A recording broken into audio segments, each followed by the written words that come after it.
Assalamualaikum warahmatullahi wabarakatuh. Welcome back to my YouTube channel. Balik lagi bareng aku Bidan Cici. Hari ini aku akan ngebahas tentang sekolah kebidanan. Sebelum ke videonya, jangan lupa like, comment, share, and subscribe. Nah, bagi teman-teman semua yang akan lulus dari SMA dan berencana untuk melanjutkan ke sekolah kebidanan, aku akan jelasin sekolah kebidanan itu apa.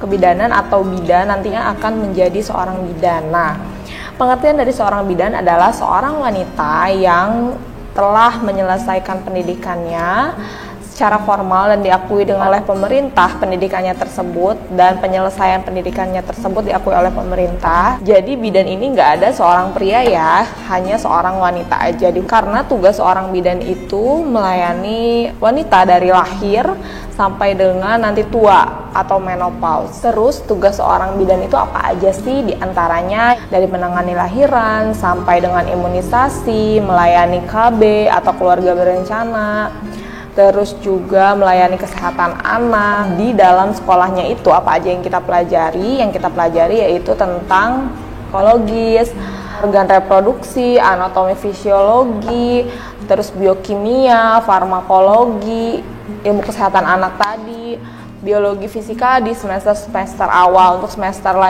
selanjutnya biasanya lebih spesifik ke arah kebidanan seperti asuhan kebidanan, asuhan nifas, asuhan bayi baru lahir. Oh iya, banyak juga yang keliru bahwa bidan ini sama dengan perawat. Nah, bidan ini beda ya dengan perawat. Kalau misalnya bidan ini khusus untuk menangani wanita, misalnya dari lahiran, terus nifas dan bayi baru lahir. Kalau misalnya perawat memang ada jurusan maternity, tapi dia tidak spesifik ke urusan wanita gitu, kayak langsung ke lahiran. Dia lebih ke umum, misalnya merawat atau membantu dokter. Ada perawat anestesi misalnya atau perawat gigi, bisa ditempatkan di mana aja. Kalau misalnya di rumah sakit dia bisa di IGD, dia bisa di ruang perawatan anak. Kalau misalnya bayi lebih ke ruang VK atau ruang bersalin. Di ruang operasi pun biasanya kalau bidan hanya untuk menangani bayi baru lahir aja yang sehat. Kalau misalnya nantinya bayinya sakit, itu lebih ke perawat yang menanganinya. Sampai sini jelas ya perbedaan antara bidan dan perawat. Kalau misalnya dari teman-teman semua ada yang menanyakan atau lebih spesifik lagi ke aku, boleh komen di bawah sini. Selanjutnya lagi, apa sih keuntungan menjadi bidan, keuntungan dan kerugiannya? Nah, sukanya dulu atau keuntungannya dulu? Yang pertama yaitu profesi ini adalah profesi jangka panjang menurut aku. Kenapa profesi jangka panjang? Kalau misalnya nanti suatu saat menikah, habis itu ikut dengan suami, harus mengurus anak. Nah, mengurus anak ini bisa kita terapkan di pelajaran-pelajaran kebidanan yang sudah kita pelajari. Itu bisa diterapkan langsung ke anak kita. Atau juga kalau misalnya ini ada tangan anak aku, sebenarnya di samping ini ada anak aku. Kalau misalnya kita bosen di rumah gitu, hanya ngurus anak aja tapi pengen sambil kerja, itu kita bisa buka praktek, tapi dengan syarat-syarat tertentu ya, nggak yang habis lulus langsung bisa buka praktek. Harus bekerja sama dengan dokter, dengan orang lab, dengan perawat juga di suatu klinik tersebut. Keuntungan yang lainnya, kita bisa komunikasi, kita bisa tukar pikiran, kita bisa kenal dengan orang-orang sejawat kita yang jauh lebih hebat daripada kita. Misalnya aku dulu pernah kerja di klinik atau di bidan praktek swasta. Nah, bidannya itu kan bidan senior. Ini menguntungkan buat aku karena apa? Karena di kemudian hari pasti aku akan sangat membutuhkan beliau, karena kalau misalnya bidan senior ini ilmunya pasti lebih banyak dibanding aku. Jadi bisa tukar pikiran, atau kita bisa saya menemukan suatu kasus pasien bersalin dan kita nggak tahu nih cara solusinya apa, kita bisa berkonsultasi ke bidan senior tersebut. Sebelumnya aku juga pernah kerja di outbound, jadi tim paramedis gitu. Nah, ini kita ketemu orang-orang banyak yang pemikirannya mungkin beda dari kita, terus profesinya juga beda dari kita, kayak orang-orang di perusahaan-perusahaan besar gitu.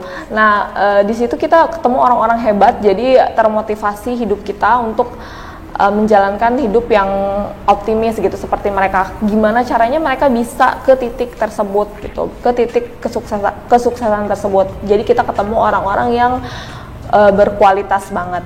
Selain itu juga aku ketemu dokter-dokter, kayak dokter spesialis, dokter-dokter senior. Nah, kita bisa tukar pikiran, kita bisa curi ilmu dari mereka, atau kalau nggak curi ilmu, minta ilmu gitu secara langsung kepada mereka. Jadi banyak banget, kita sangat jarang sekali orang-orang bisa ketemu sama dokter-dokter hebat, dokter-dokter spesialis. Kenapa aku bisa bilang sangat jarang sekali dan sangat susah ketemu dokter senior? Karena kalau misalnya kita harus ketemu beliau, itu harus konsultasi gitu ya, which is itu harus bayar kan. Nah, itu harganya nggak murah satu dokter spesialis ini.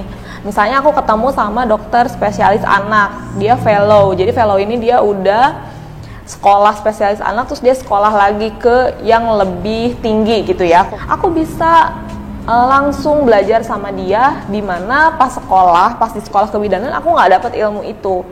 Pas di rumah sakit aku ketemu kasus anak-anak atau bayi-bayi yang gawat misalnya. Nah, dia dengan ilmunya yang segitu mahalnya, ilmu kedokteran, sekolah kedokterannya aja mahal, apalagi spesialis anak. Abis itu spesialis anaknya fellow. Nah, dia kasih ilmu yang segitu berharganya sama aku dengan cuma-cuma gitu. Itu berharga dan alhamdulillah banget. Gue ketemu dokter spesialis obgyn yang kita lebih sering ketemu sama mereka sebenarnya, dokter spesialis obgyn daripada dokter spesialis yang lain. Nah, dokter spesialis obgyn ini juga ada spesialisasinya. Misalnya dokter obgyn ini lebih ke pasien, lebih dekat ke pasien. Wah, gimana nih caranya nanti kalau misalnya aku buka praktek, aku bisa seperti beliau, tidak membeda-bedakan pasien. Terus pasiennya akrab sama beliau, walaupun dia dokter obgyn, tapi seru banget untuk konsultasi. Ada juga satu lagi, dokter obgyn yang spesialisasinya lebih ke program hamil. Jadi aku bisa curi ilmunya nih dikit-dikit. Kalau misalnya nanti aku buka praktek misalnya gitu, atau kalau misalnya nanti di kemudian hari ada teman aku yang berkonsultasi tentang program hamil, aku bisa jawab gitu, karena banyak banget ilmu yang mereka sampaikan ke pasien dan tidak langsung disampaikan kepada kita. Makanya sebelumnya pernah aku bikin video tentang program hamil. Itu adalah sedikit tentang ilmu yang beliau atau dokter obgyn tersebut sampaikan kepada pasien dan aku sampaikan di video. Aku sebagai bidan masih terbatas ilmu tentang program hamil sebenarnya. Tapi banyak banget orang-orang yang konsultasi ke aku atau teman-teman yang konsultasi ke aku mengenai program hamil karena tahu aku bidan menangani seorang wanita gitu. Jadi bisa bertukar pikiran sama dokter tersebut. Lain itu juga aku ketemu sama orang-orang hebat lainnya, dokter spesialis hebat yang lainnya di rumah sakit, misalnya dokter penyakit dalam yang tidak berhubungan langsung dengan kebidanan, di mana itu sangat berguna banget untuk pasien-pasien aku nantinya. Karena apa? Karena misalnya hamil, terus dia ada gangguan ke jantung atau darah tinggi. Nah, itu kan konsultasinya ke spesialis penyakit dalam sebenarnya. Dan aku bisa tahu nih celah-celahnya di mana gitu, masalahnya di mana gitu. Dan kapan harus konsultasi ke dokter spesialis penyakit dalam. Selain itu juga misalnya dengan orang laboratorium. Aku bisa tanya hasil dari program hamil dan aku bisa tanya kapan aja ke orang laboratorium ini artinya apa, ini maksudnya apa. Di kebidanan aku hanya sedikit aja belajar tentang program hamil tersebut misalnya, dan aku bisa tahu detail dari hasil laboratorium. Misalnya dulu aku taunya HB aja atau hemoglobin aja dalam laboratorium, di mana itu sangat berpengaruh ke ibu hamil. Jadi kalau misalnya HB-nya rendah itu anemia misalnya gitu. Nah, di rumah sakit itu kan ceknya lebih banyak. Aku bisa tanya tentang apa aja, kenapa harus cek ini, kenapa harus cek itu. Selain itu juga aku akan share tentang dukanya atau yang aku nggak suka di kebidanan gitu. Yang pertama yaitu shift. Kalau misalnya aku kerja di rumah sakit, itu harus shift. Jadi awal-awal di rumah sakit itu shift, ada 3 shift, pagi, siang, malam. Kalau pagi jam 7 sampai jam 2, kalau siang jam 2 sampai jam 9 malam, kalau malam jam 9 sampai jam 7 pagi. Dimana itu ganggu banget waktu tidur. Di usia-usia muda itu paling seneng banget kan tidur. Nah, aku harus menunda waktu tidur aku dan aku harus menangani pasien aku di jam aku tidur itu. Terus dukanya lagi selain itu juga, kalau misalnya aku kerja di klinik, dulu aku kerja di klinik, itu aku dalam sebulan liburnya misalnya cuma 2 hari aja atau seminggu sekali aja. Nah, itu aku nggak suka banget. Jadi kita 24 jam di klinik tersebut gitu, kayak nggak punya kehidupan lain. Terus dukanya lagi, semua orang menganggap bahwa ini tenaga kesehatan, jadi aku tahu semua tentang kesehatan. Nggak gitu. Misalnya nih, tanya ke aku tentang waktu itu baru-baru virus corona, terus nanya, tentang bahaya virus corona, di mana ini virus yang baru, aku juga belum tahu, aku juga harus baca research dulu, aku harus baca-baca risetnya dulu gitu. Dan kalau misalnya aku nggak bisa jawab, mereka kayak ngelihat berpandangan negatif sama aku bahwa lo kan tenaga kesehatan, lo kan bidan masak, kayak gitu aja nggak tahu gitu. Nah itu sih dukanya, aku nggak suka kayak gitu. Walaupun aku tenaga kesehatan, aku juga cuma manusia biasa, aku juga perlu belajar lagi, aku juga nggak tahu semua hal tentang kesehatan, semuanya dari A sampai Z, tetek bengeknya aku nggak tahu semua. Terus ada lagi yang tanya, aku keluhannya ini nih, obatnya apa ya? Semuanya berpikir tentang obat. Padahal nggak semua yang kita rasain itu solusinya adalah obat loh. Oh iya, aku juga mau kasih tips ke teman-teman yang akan sekolah kebidanan, gimana caranya tidak tersesat di kebidanan atau tidak salah jurusan. Step-stepnya atau langkah-langkahnya agar masuk ke sekolah kebidanan yang akreditasinya bagus. Yang pertama, pastiin kalian dari SMA jurusannya IPA, biar nyambung nanti kesananya.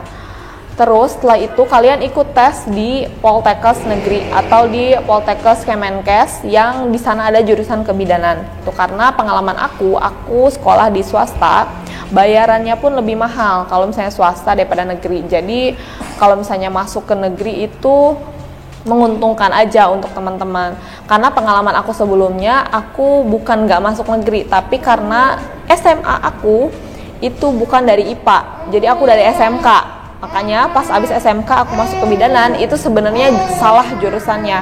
Aku pengen kasih tahu ke teman-teman, kalau misalnya memang bercita-cita untuk jadi seorang bidan, itu harus dipersiapkan dari SMP. Jadi pas SMP masuknya SMA, terus masuk jurusan IPA, abis itu masuk ke kebidanan. Nanti kalau misalnya tidak masuk ke kebidanan yang negeri, masuk ke kebidanan swasta yang akreditasinya sudah pasti A atau B, minimal B yang kalian cari.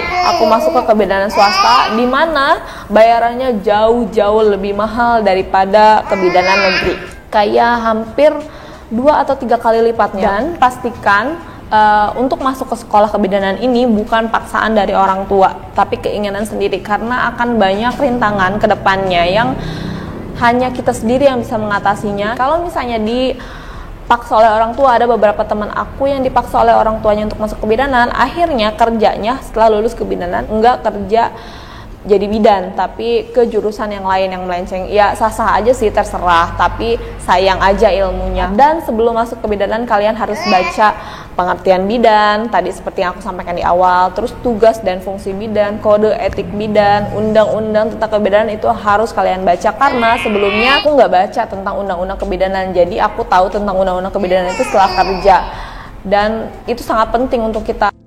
Sekian video dari aku. Wassalamualaikum warahmatullahi wabarakatuh. See you.